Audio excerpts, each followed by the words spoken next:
Hello साथियों, तो स्वागत है आपका हमारी YouTube channel study growth power में। तो मेरा नाम है निखिल पटेल और आज हमें अपनी वर्ब का सेकंड पार्ट डिस्कस करना है। क्या पढ़ना है? आज अपने वर्ब के प्रकार डिटेल से पढ़ने हैं, अच्छे से समझते हैं। बहुत ही आसान तरीके से हम समझेंगे। इसी वीडियो में आप जुड़े रहिए साथ में। तो हमको क्या पढ़ना है कि वर्ब को दो मुख्य भाग है ना, वर्ब को दो मुख्य भागों में बांटा जा सकता है।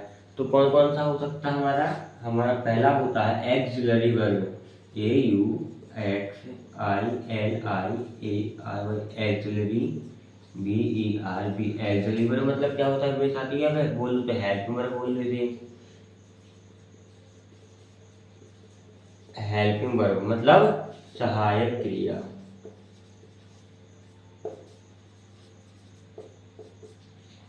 तो मेरे साथियों, वर्ब को मुख्यतः दो भागों में बांटा जा सकता है।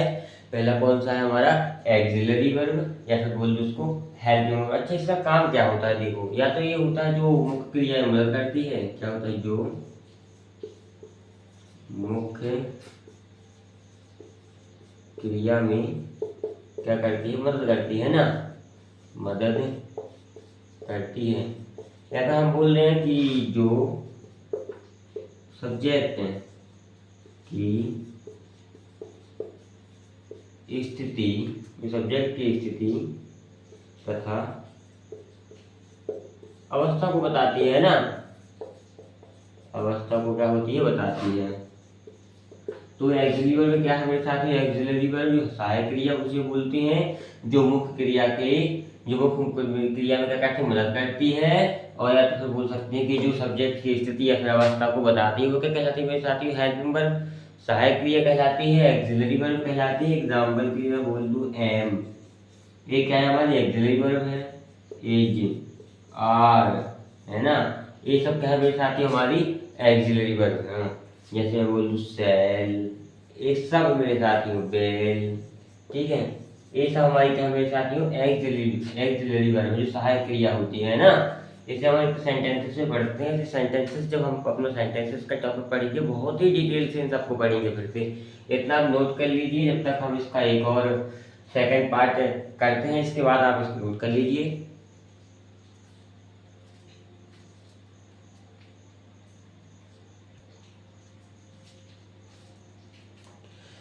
तो साथियों, हमने अपनी एक्सिलरी वर्ब पढ़ ली है, जिसे हम हेल्पिंग वर्ब भी बोलते हैं। हमने मतलब अपनी हेल्पिंग वर्ब सहायक क्रिया पढ़ ली है। सेकंड क्या होती है? और सेकंड होती है lexical verb, LEXICAL, lexical. Lexical मतलब एक बोल लिया फिर मैन वर्ब बोल दो। आपने मैन वर्ब भी पढ़ा हुआ है ना, मैन वर्ब, जिसे क्या बोला जाता है? मुख्य क्रिया, जिसे मुख्य क्रिया कहा जाता है साथियों। तो ये क्या करता है? इसका जो होता है, जो खुद अपने से मतलब रखती है ना, जो खुद किससे अपने से मतलब रखती है। क्या है मेरे साथ? लेक्सिकल वर्ब जो खुद अपना मतलब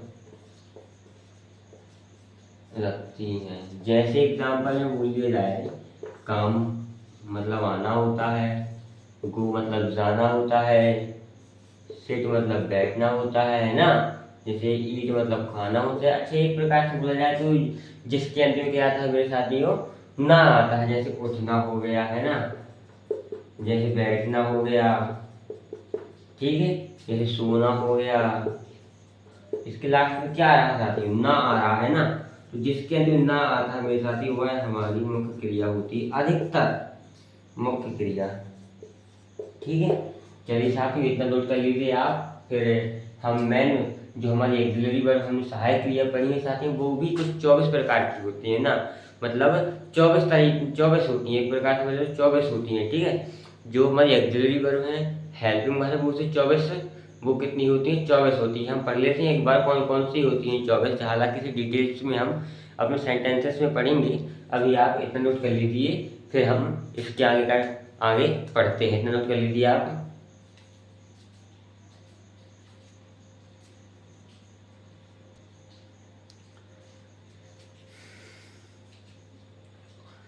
तो साथियों अब हमें अपनी सहायक क्रिया जो कि अभी हमने आपको बताई थी वो 24 होती है ना।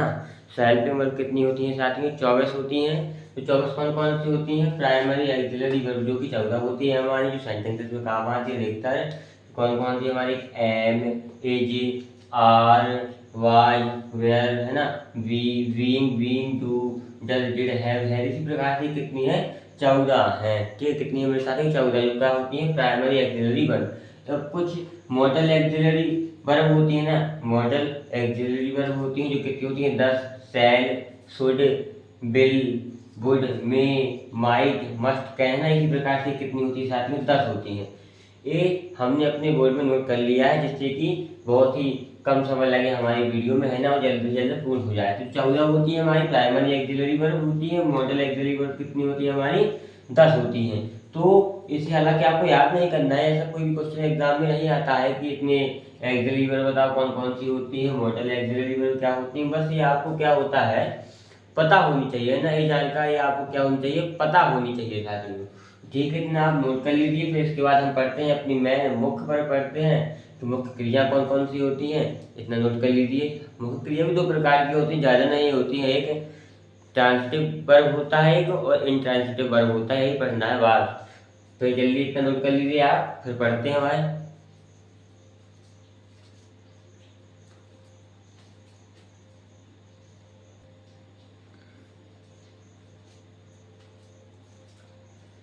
तो साथियों अब हमें अपनी मुख्य क्रिया पढ़नी है कि हमारी ये मुख्य क्रिया होती हैं वो 2 प्रकार की होती हैं। वो कौन कौन सी होती है इतना हम आज डिस्कस कर लेते हैं। पहला कौन कौन सा हमारा? पहली होती है हमारी ट्रांसिटिव। ट्रांसिटिव ट्रांसिटिव वर्ब होती है मेरे साथियों, जिसे हम हिंदी में बोलते हैं सकर्मक क्रिया, है ना। आपने नाम सुना हुआ है।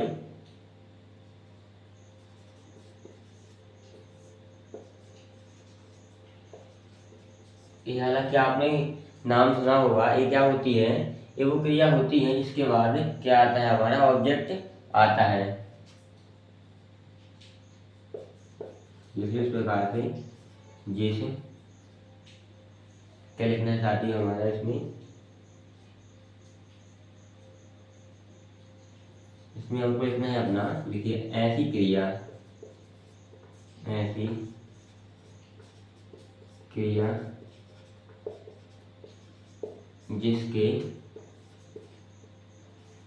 बाद, ऐसी क्रिया है ना, ऐसी क्रिया जिसके बाद क्या होता है? हमारा ऑब्जेक्ट आता है, कर्म आता है, कर्म आता है। कर्म क्या बोलते हैं? ऑब्जेक्ट है। साथ ही इतना लिखिए।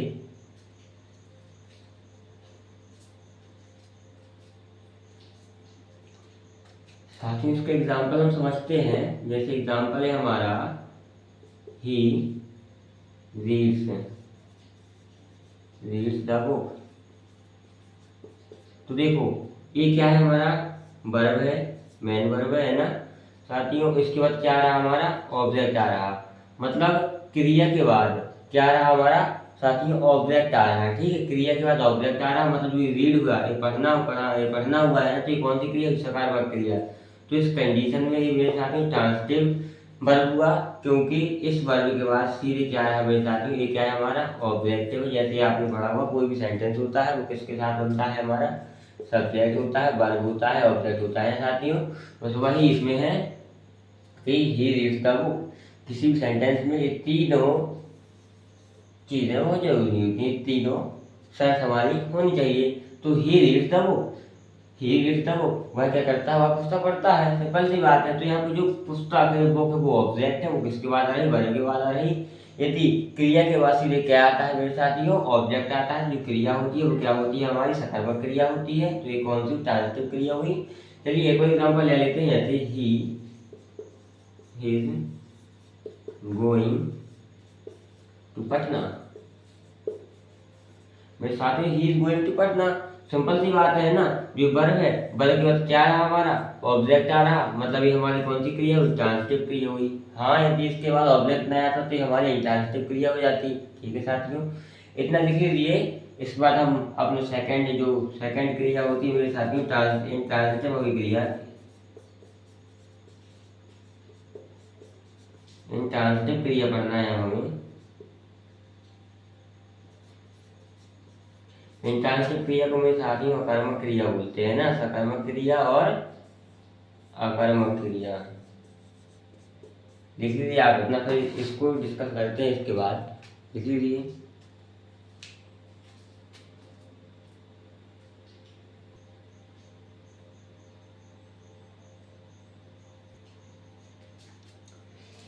मेरे साथियों हमारी दूसरी क्रिया कौन सी है? Intransitive verb. इंट्रांसिटिव मतलब वर्ब होता है क्या? अकर्मक क्रिया है ना। क्या होता है साथियों? अकर्मक क्रिया। तो अकर्मक क्रिया क्या होती है? लिखिए, ऐसी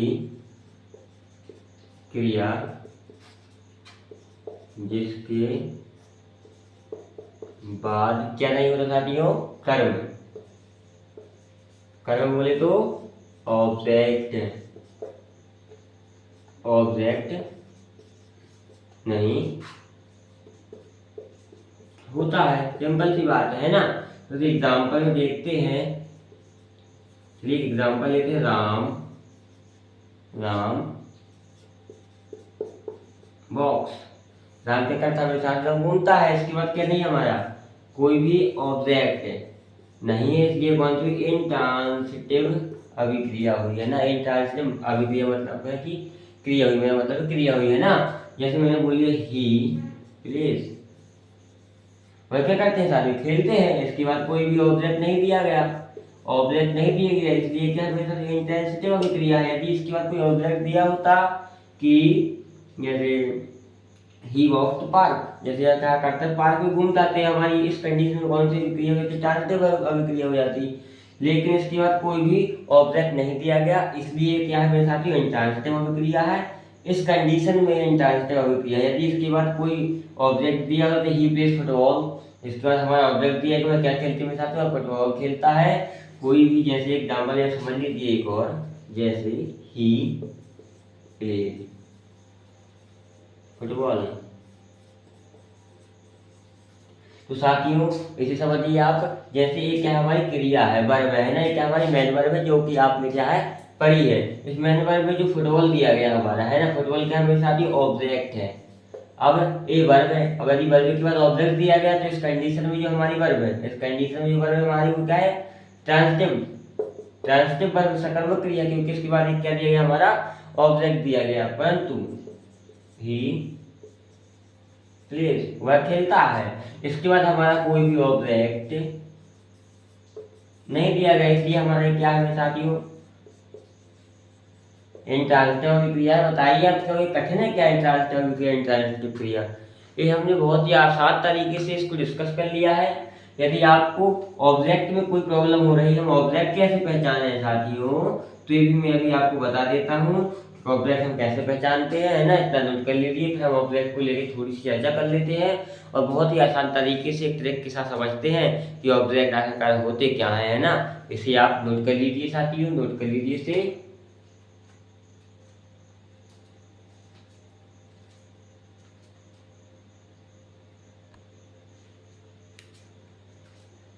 चलिए साथियों थोड़ी ऑब्जेक्ट के बारे में समझ लेते हैं। अगर ऑब्जेक्ट होता क्या है, देखिए तो ऑब्जेक्ट क्या होता है कि जब कोई क्रिया किसी वस्तु या व्यक्ति पर प्रभाव डालती है तो उसे क्या रहता है? इसे ऑब्जेक्ट बोलते हैं। तो उसे ऑब्जेक्ट कहा जाता है। सिंपल सी बात है।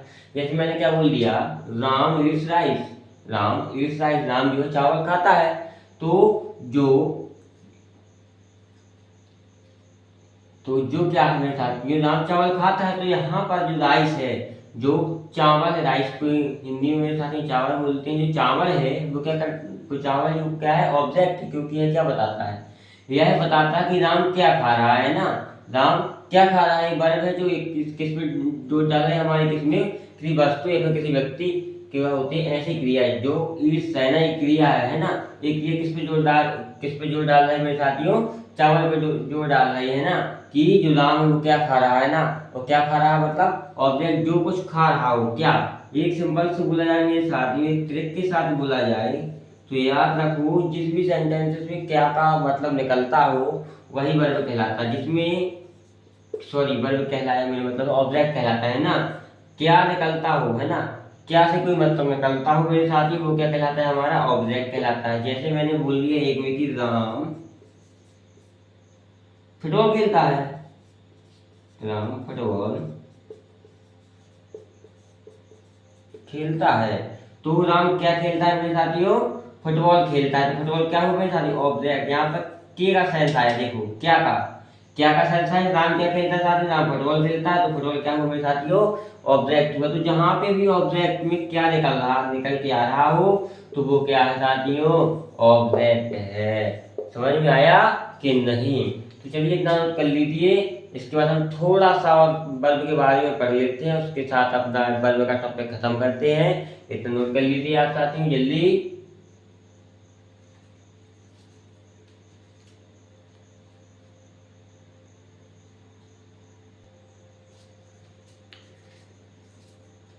चलिए साथियों, इसके बाद हम मिलते हैं अपने अगली वीडियो में। जो हमारा वर्ब का छोटा सा टॉपिक बिल्कुल वर्ब के फॉर्म बताए थे, वो हमको बताना था आपको कि वर्ब के फॉर्म जो होते हैं वो 5 प्रकार के हो सकते हैं।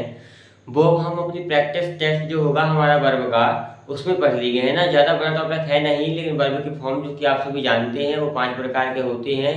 3 प्रकार के जो कि मेन होते हैं, वहाँ की ING और SES लग के कुछ फॉर्म आते हैं ना, वो आपको क्या कर लेने, याद कर लेने। ये सभी हमारे वर्ब के फॉर्म सेंटेंसेस वाले चैप्टर में काम आएंगे, है ना। सेंटेंसेस वाले जो हमारे सेंटेंसेस का एक टॉपिक बनेगा, न्यू चैप्टर बनेगा, है ना, उसमें बहुत ज़्यादा काम आएंगे। तो चलिए साथियों, इतना आपने नोट कर लिया हूँ। तो जैसा जैसा मैं यहाँ पर नोट करते जा रहा हूँ, यदि वैसा ही नोट यदि आप अपनी कॉपी में करते हैं तो वो आपको रिवीजन करने में, है ना, जैसे यदि बाई चांस यदि आप भूल भी गए कहीं तो रिवीजन करने में बहुत ही आसान होगा। मैं एक एक चीज़ जो होती है वो बोर्ड पे लिख देता हूँ ताकि आपके लिए बहुत ही आसान रहे, है ना। तो इसी प्रकार हमारे साथ जुड़ी रहिए और आसान तरीके से वर्ब को पढ़िए, मेरा मतलब इंग्लिश को पढ़िए, ग्रामर को पढ़िए, है ना। इसी साथ जुड़ी रहिए। हमारी इंग्लिश ग्रामर खत्म होने के बाद हम क्वेश्चन आंसर भी पढ़ेंगे, है ना। लेकिन फिलहाल इंग्लिश ग्रामर कंप्लीट कर लेते हैं। चलिए साथियों, जय हिंद, जय भारत। मिलते हैं अपनी अगली वीडियो में। थैंक यू, धन्यवाद।